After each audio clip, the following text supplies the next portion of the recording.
Hello students. तो ये last last lecture है प्रोबेबिलिटी का, जिसमें मैं कुछ क्वेश्चन सेलेक्ट कर रहा हूँ रैंडमली, और ये सारे अच्छे क्वेश्चंस हैं। ठीक है, क्वेश्चंस करने का मेन मोटो हमारा क्या है कि आपको जो हमने थ्योरी पढ़ाई है उस पॉइंट ऑफ व्यू से हम कितनी जल्दी क्वेश्चन सोल्व कर रहे हैं, किस तरह से क्वेश्चन सोल्व कर रहे हैं, राइट। ये हमारा मोटो है। तो देखते हैं। चलो जी, पहला क्वेश्चन देखते हैं। Just a second. Okay, question पढ़ लो। मुझे नहीं पता क्वेश्चन कैसे होगा, मतलब मैं नहीं कह रहा कि ये बेस है, कंडीशनल है या टोटल प्रोबेबिलिटी है, क्या लगेगा मेरे को नहीं पता। क्वेश्चन पढ़ के बताएंगे हम।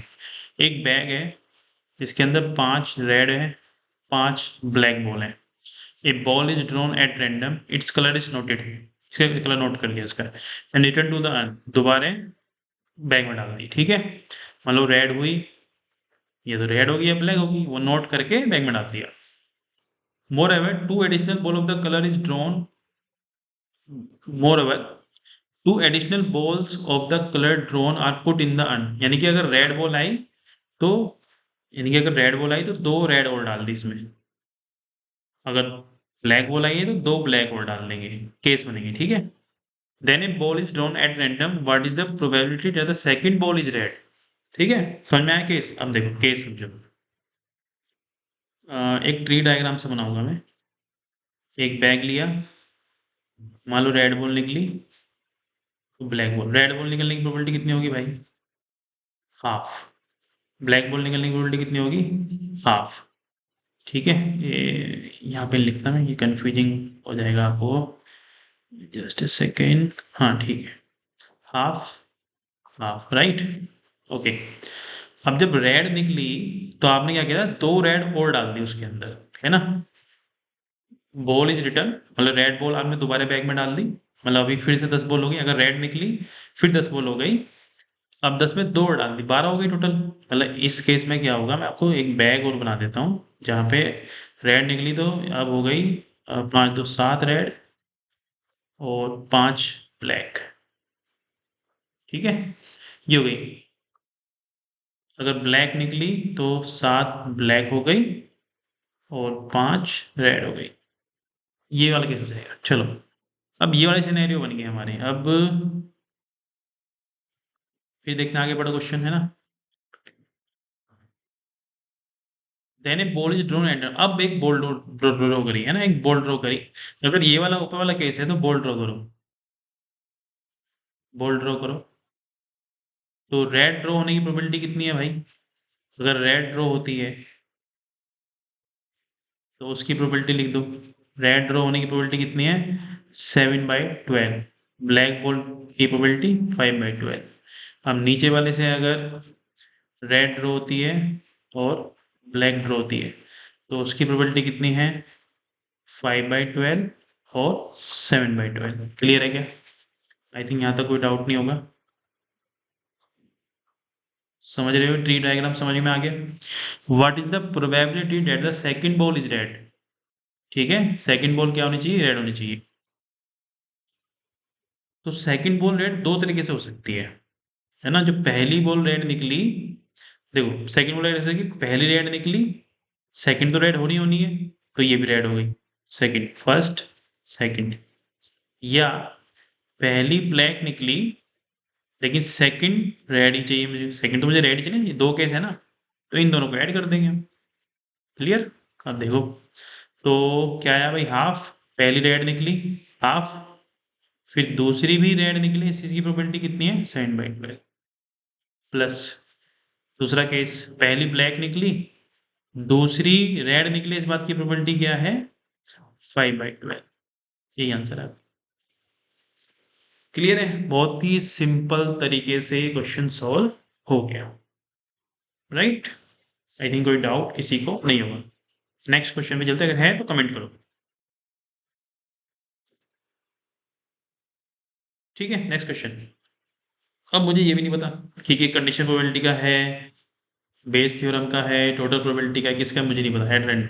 ठीक है, देखो मैंने आपको यहाँ कुछ नहीं बोला कि ये कंडीशन प्रोबेबिलिटी है या कौन सी प्रोबेबिलिटी है, आई डोंट नो, मुझे नहीं पता। सिंपल लॉजिक से सोल्व कर दिया। A factory has 2 machine, A and B, 2 machine है। Past record show that the machine A produce 60% of the item of the 60% item of the output and machine B produce 60% of the item. ठीक है. Further 2% of the items are produced by the machine A, 1% produced by the machine B were defective. ठीक है. देखो क्या कह रहा है ये, मतलब जो ए मशीन है produce 60% of the items of the output, मतलब टोटल आउटपुट अगर 100 है तो 60 ये प्रोड्यूस कर रही है, बाकी के जो बचे वो ये प्रोड्यूस कर रही है. ठीक है. तो यानी कि आइटम प्रोड्यूस करने की कैपेसिटी कितनी है, 0.6 प्रोबेबिलिटी है इसकी. इसकी कितनी है, 0.4 प्रोबेबिलिटी आइटम प्रोड्यूस करने की. ठीक है. Further 2% of item are produce by machine है, इसमें से 2% जो आइटम है 0.02% की प्रोबेबिलिटी से ये आइटम डिफेक्टिव होगा, इफेक्टिव है ये. ठीक है. बाकी डिफेक्टिव नहीं होंगे 98% की प्रोबेबिलिटी से. ठीक है. Not defective. इससे जो आइटम निकले 1% produce by machine B were defective, तो यानी कि मैं 1% लिख देता हूँ, वो डिफेक्टिव है. 1% मतलब 0.01 प्रोबेबिलिटी, और 99% नॉट डिफेक्टिव यानी सही है. All the items are put into one stock pile and then one item is chosen at random from this and is found to be defective. Okay. मतलब इन सबको क्या किया, मिक्स कर दिया. मतलब कुछ आइटम ये बना रही मशीन, कुछ आइटम ये बना रही, और ये स्टैट्स आपको दिए हुए हैं, इन सबको मिक्स कर दिया स्टॉक पाइल में. Then one item is chosen at random from this and it's found to be defective. यानी कि एक इन्फॉर्मेशन दे दी. क्या इन्फॉर्मेशन दे दी, कि वो डिफेक्टिव है. What is the probability that it was produced by the machine B. ठीक है. तो पहले तो ये निकालो कि डिफेक्टिव होने की प्रोबेबिलिटी कितनी है. पहले मैं क्या निकालूंगा कि डिफेक्टिव होने की प्रोबेबिलिटी क्या है.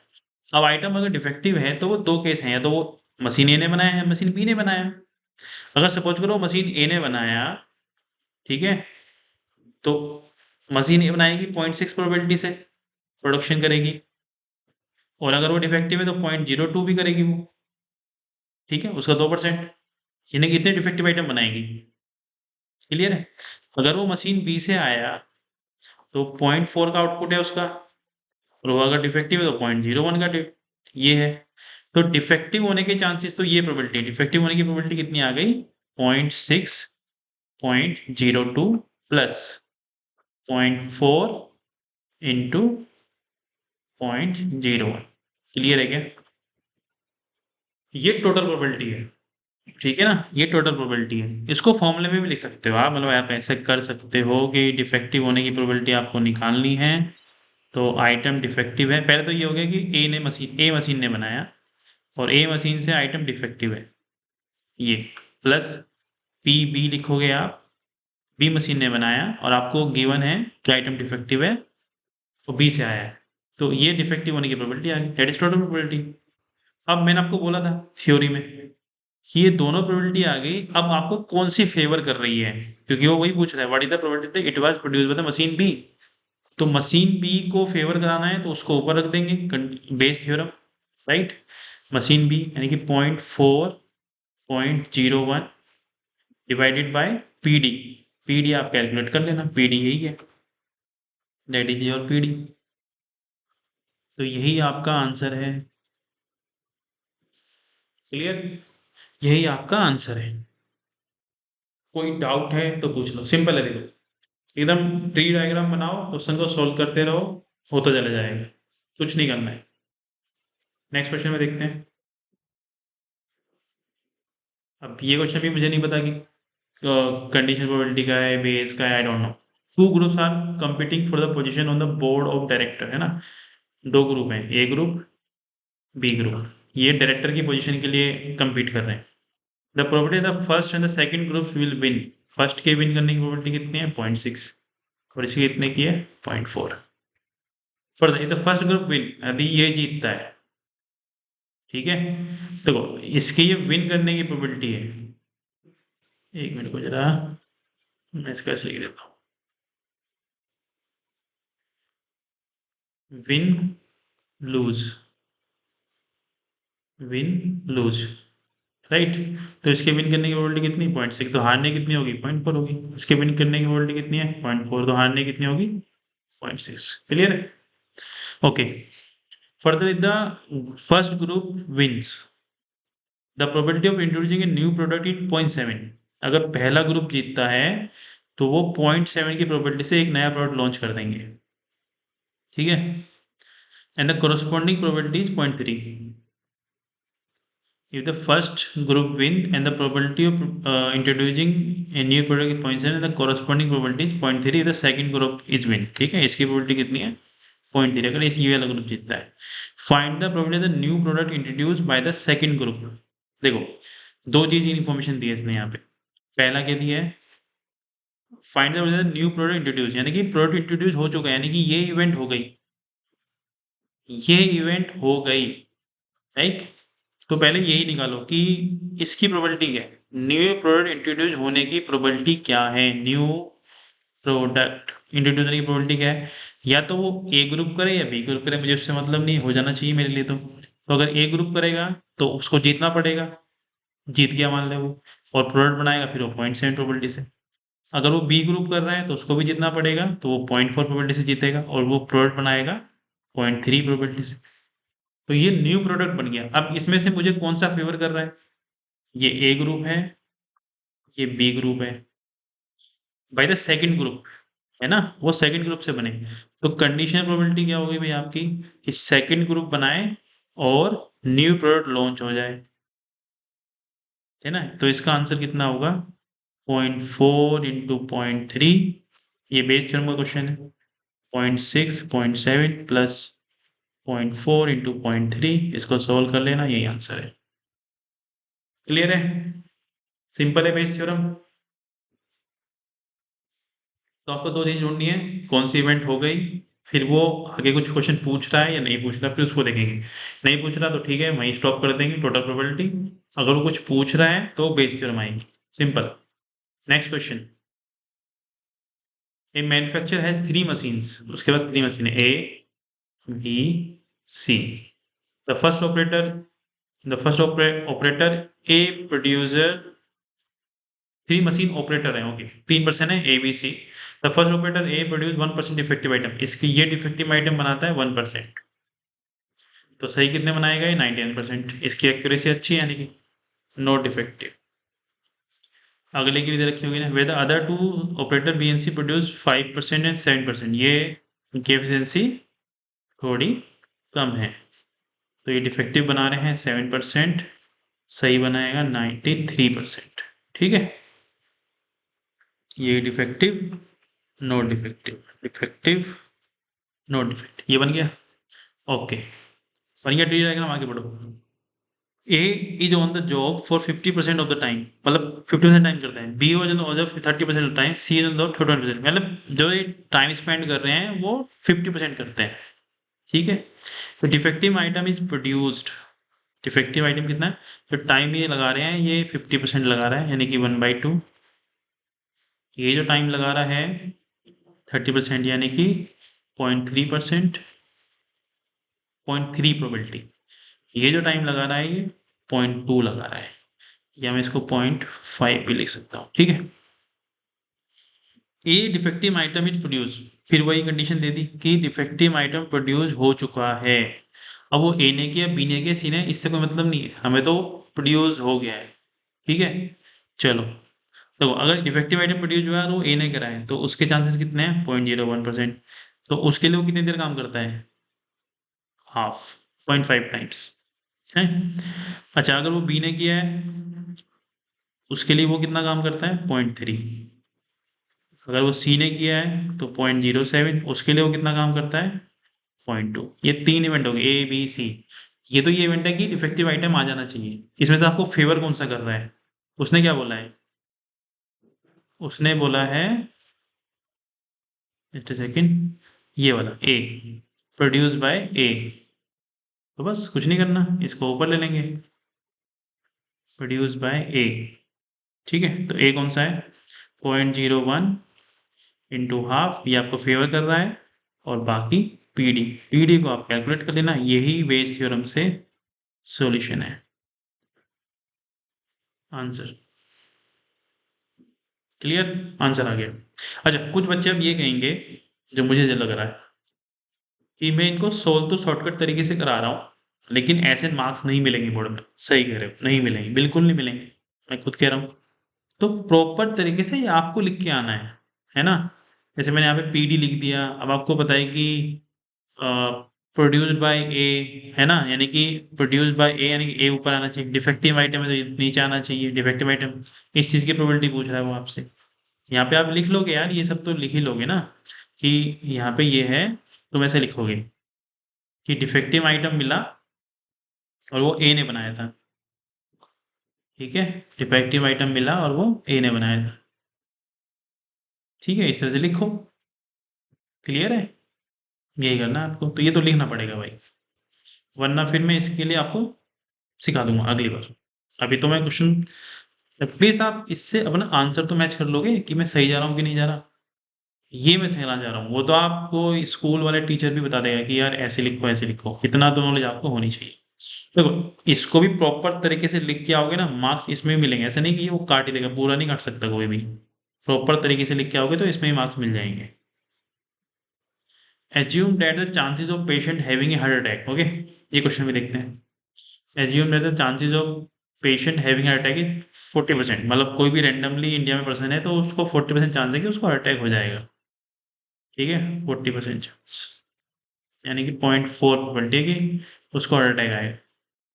इट इज ऑल्सो अड्यूम, तो नहीं आएगा, कितना है? 60%, यानी कि 0.6 उसको हार्ट अटैक नहीं आएगा, राइट? ओके ओके, so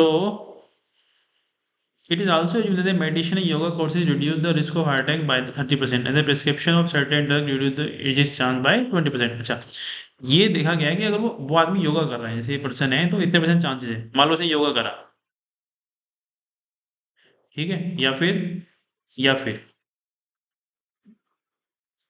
उसने क्या करा, ड्रग्स वगैरह ले लिया, दवाई वगैरह ली, ठीक है? तो इससे कितने परसेंट चांस रिड्यूस हो जाएंगे हार्ट अटैक के? 30%, यानी कि 0.3% रिड्यूस हो जाएंगे, ठीक है? रिड्यूस जाएंगे, कम हो जाएंगे। इससे 25% रिड्यूस हो जाएंगे, 0.25%, ठीक है? At a time a patient can a choose any one of the two option, वो कोई भी ऑप्शन चूज कर सकता है, यानी योगा या ड्रग, इक्वल प्रोबेबिलिटी है, ठीक है? मतलब हाफ हाफ है, यहाँ पे प्रोबेबिलिटी कितनी है? हाफ हाफ है। It is given that after going through one of the two options, the patient selected at random suffers से अटैक, यानी कि देखो हमने लेट्स से हमने एक पॉपुलेशन लिया, पॉपुलेशन मतलब जब मैं पॉपुलेशन बोल रहा हूँ कि रैंडमली बहुत सारे लोग ले लिए और उन पे ये एक्सपेरिमेंट किया कि यू हैव टू ऑप्शन, मतलब आपने 100 लोगों को छाटा, 100 लोगों में 40% चांस है कि लोगों को अटैक होगा, 60% चांस नहीं है। उन 100 लोगों को बोला कि आप योगा करो या ये दवाई ले लो, ठीक है? तो रैंडमली कुछ लोग योगा करेंगे, कुछ लोग ड्रग लेंगे, उनपे छूट है, कोई कुछ भी कर सकता है। फिर योगा करने के बाद उन्हें कुछ टाइम दिया कि हाँ योगा करो, 10 दिन योगा करो, 10 दिन आप दवाई खाओ। फिर उसमें से एक रैंडमली पर्सन सेलेक्ट किया गया, उसमें से एक रैंडमली पर्सन सेलेक्ट किया गया, ठीक है? और ये वो बोल रहा है कि उसको हार्ट अटैक आया है, ठीक है? उसको हार्ट अटैक आया, यानी कि ये इवेंट हो गई कि उसको हार्ट अटैक आ गया। तो पहले हार्ट अटैक आने की इवेंट निकालो, आगे क्वेश्चन मत पढ़ो, हार्ट अटैक आने की इवेंट निकालो। तो हार्ट अटैक कैसे हो सकता है, ठीक है? कि भाई जो पर्सन ए है जिसको 0.4% चांस है हार्ट अटैक आने के, या तो वो योगा करेगा, ठीक है? या फिर वो ड्रग्स ले लेगा। और योगा और ड्रग्स सेलेक्ट करने की प्रोबेबिलिटी कितनी है? 1/2 है। योगा और ड्रग्स सेलेक्ट करने की प्रोबेबिलिटी कितनी है? 1/2 है, ठीक है? तो क्योंकि उसको हार्ट अटैक हुआ है तो 0.4 हर जगह है, हार्ट अटैक तो होना ही है। इससे इसके चांस कम हो गए 0.3, है ना? इससे चांस कम हो गए 0.2% चांस होंगे, 0.25 सॉरी, चांस कम हो गए। क्लियर? तो हार्ट अटैक होने की प्रोबेबिलिटी ये है। अब इसमें से आपको कौन सी फेवर कर रही है? फाइंड, आगे बढ़ो क्वेश्चन में। Find the probability that the patient followed A course of meditation and yoga. Meditation and yoga का कोर्स सेलेक्ट किया उसने, क्योंकि एक कोर्स ये था मेडिटेशन योगा वाला, एक कोर्स, जस्ट अ सेकेंड, एक कोर्स ये था मेडिटेशन योगा, दूसरा कोर्स क्या था? दवाई। दो ऑप्शन थे उसके पास, तो उसने सेलेक्ट कर लिया मेडिटेशन योगा वाला, तो उसको हमें फेवर करना है। तो यानी कि इस वाले पार्ट को हमें फेवर करना है, तो इसको ऊपर रख देंगे। तो 1/2 0.4 0.3 और डिवाइडेड बाय pH। ठीक है, यहाँ पे आप लिख सकते हो कि pH हो गया, हार्ट आ चुका है और उसने योगा और मेडिटेशन लिया है YM, तो इस बात की प्रोबेबिलिटी निकाली हमने। राइट, यही आंसर है। ठीक है, ये भी बेस थ्योरम का क्वेश्चन था। राइट, ये भी क्वेश्चन क्या था, बेस थ्योरम का ही था। तो इजी लग रहे होंगे आपको, लेकिन ये इजी तभी लग रहे हैं जब मैं इनको पढ़ा रहा हूँ, वरना आपको डिफिकल्ट लगेंगे। खुद करके देखो अदरवाइज। नेक्स्ट क्वेश्चन है, in hostel 60% of the students read Hindi newspaper. ठीक है, तो हिंदी के कितने पार्ट्स हैं भाई, 60% न्यूज़पेपर पढ़ते हैं। 40% रीड इंग्लिश, 40% रीड इंग्लिश, 20%। अच्छा, एक वेन डायग्राम बना लेते हैं, इसके लिए ज़्यादा बेटर वो रहेगा, ज़्यादा बेटर है ये बना। इट्स या sorry for the disturbance. Okay, ये हिंदी वाले हैं, ये इंग्लिश वाले हैं। That is 60%, that is 40%, common is 20%। Right, यही बोल रहा है वो, पढ़ लो question. 20% of the user read both Hindi and English newspaper. ठीक है, ओके, ठीक है, प्रोबेबिलिटी निकालनी है, निकालो भाई प्रोबेबिलिटी। तो मान लो इस सर्कल में 60 लोग हैं, इस सर्कल में 20 कॉमन यहाँ पे, तो यहाँ पे कितने हैं, 40 लोग, ऐसा मान लो। तो यहाँ पे कितने हैं, 20 लोग बचे। राइट, अब आपको तीनों पोर्शन के लोग पता है कि 40 यहाँ पे हैं, 40 इस इंग्लिश इस वाले में हैं, 20 यहाँ पे हैं, टोटल 100 हो गए। ठीक है, अब क्वेश्चन आगे पढ़ो, क्या कह रहा है, find the a part, find the provided the that C reads either neither Hindi nor English newspaper. ठीक है, अब यहाँ ही सी कुछ भी हो सकता है ना, ऐसा समझना कि लड़की सिलेक्ट कर रहा है वो। Okay, neither Hindi nor English paper है ना, ना ही वो हिंदी का न्यूज़पेपर पढ़ते हैं ना ही इंग्लिश का। ठीक है, अब तुम देखो 40 लोग यहाँ हैं, 20 यहाँ पे, 60, 20 यहाँ पे 80, तो बाकी 20 बाहर हैं, बाकी 20 कहाँ पे हैं, बाहर हैं आपके। ठीक है, यानी कि वो कुछ नहीं पढ़ते। तो पहले पार्ट का आंसर क्या है, 20%, यानी कि 1/5। बी पार्ट हो गया, यही आंसर है, खत्म। इफ सी रीड हिंदी, देखो उसने आपको दिया कि वो हिंदी पढ़ती है, कंडीशनल प्रोबेबिलिटी, ये हो गई, हिंदी पढ़ती है भाई। Find the probability C reads English newspaper. ठीक है ना, तो हिंदी पढ़ती है, ये इवेंट हो गई, हिंदी पढ़ती है, ये इवेंट आपकी हो गई, हिंदी पढ़ने की है ना। हिंदी पढ़ने की इवेंट कितनी है, 40%, यानी कि 0.4।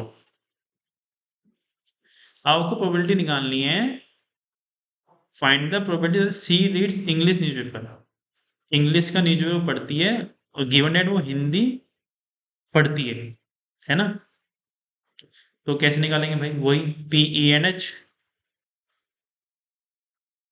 और PH, ये फॉर्मूले से, सॉरी, या फिर मैंने आपको बताया था कि जो इवेंट हो गई, ये वाली इवेंट हो गई, सॉरी यहाँ पे 60 आएगा, 0.6, क्योंकि हिंदी 60, हिंदी हो गई, हिंदी में से कितने लोग पढ़ रहे हैं इंग्लिश का न्यूज़पेपर, 20%। तो बिना सोचे समझे, मतलब हिंदी हो गई है तो हिंदी नीचे आएगा 60, उसमें से कितने लोग पढ़ रहे हैं इंग्लिश का न्यूज़पेपर, 20 लोग, 20/6, यानी कि 1/3, यही आंसर है। मतलब बिना फॉर्मूले लिखे भी कर देता इसको।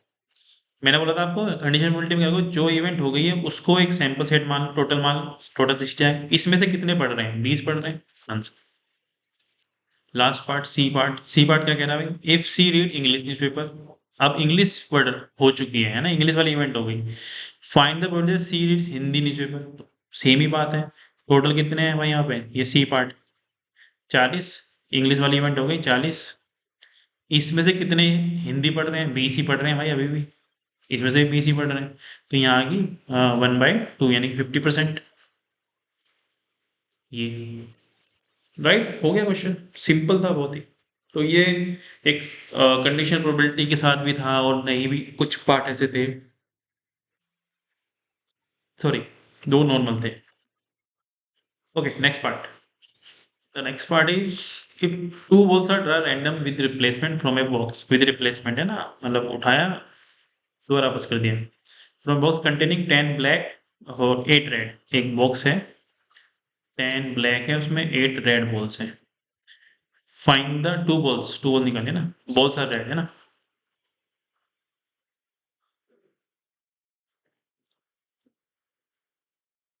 बोथ बॉल्स आर रेड, एक एक करके निकाले, तभी तो वो रिप्लेसमेंट की बात कर रहा है ना। मतलब पहले एक तुमने एक बॉल निकाली, फिर वापस रख दी इसमें ही, फिर दूसरी निकाली, ठीक है, फिर वापस रख दी, ऐसे। ठीक है, चलो। तो बोथ पोल्स आर रेड, तो पहले रेड निकालने की प्रोबेबिलिटी कितनी है?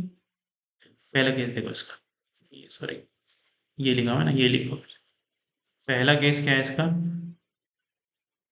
पहले रेड निकालने की प्रोबेबिलिटी कितनी है? 8 बॉल थी पहले, टोटल थी 18, एक बॉल रेड आ गई इसमें से। अब रेड आई, रेड मैंने देखी, वापस रख दी, फिर दोबारा रेड निकालने की प्रोबेबिलिटी कितनी है? उतनी है, विद रिप्लेसमेंट है, क्योंकि बॉल मैंने रख दी दोबारा वापस। तो ये आंसर है पहले पार्ट। विदाउट रिप्लेसमेंट होती तो एक कम हो जाती। First ball is black, second is red, पहली रेड निकली,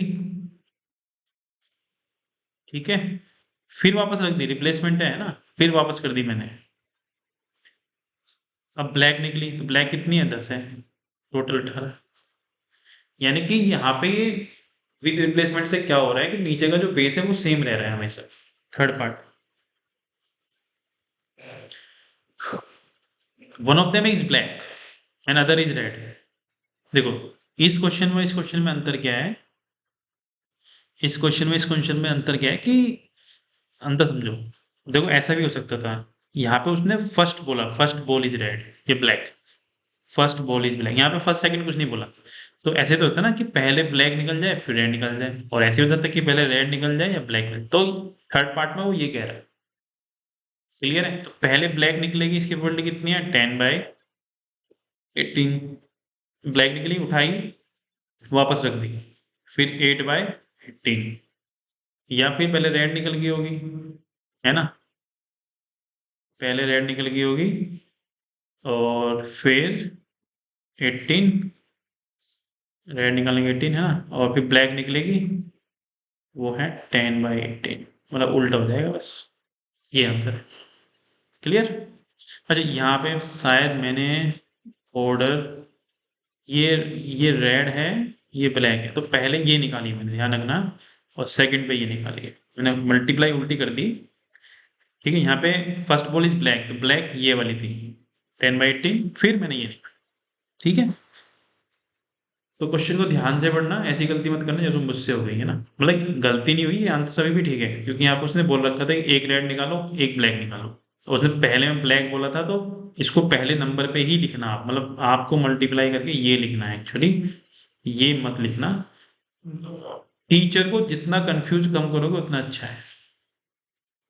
ठीक है, आंसर से कोई फर्क नहीं पड़ेगा, पहले पे ब्लैक, दूसरे पे रेड, ये आंसर। ठीक है, okay, the next part easy था ये भी।